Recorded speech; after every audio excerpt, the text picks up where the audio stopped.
Согласно документу, апартаменту придается статус коммерческого помещения. Вот я хотела узнать, Саид, с юридической точки зрения, какие риски несет документ, если иностранные граждане и так имеют возможность приобретать недвижимость в Абхазии, кроме жилья и земли. Вот я хотела, чтобы вы этот момент прокомментировали.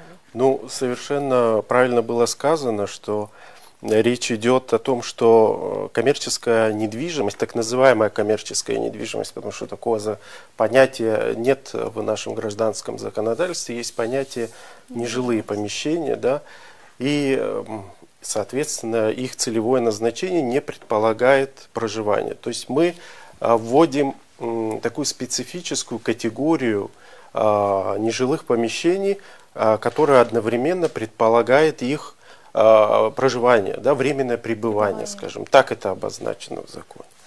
Ну, это, как опять же совершенно точно было сказано, с моей точки зрения, это попытка обойти вот эти острые углы нашего гражданского законодательства.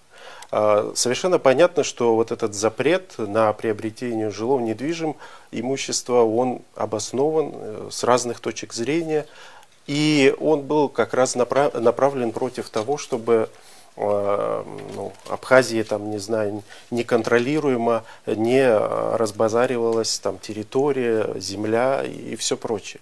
То есть это выверенная, очень четкая политическая позиция нашего руководства на протяжении 30 лет. Сейчас как-то мне кажется, что происходит пересмотр этой позиции. Мне сложно действительно с этим согласиться.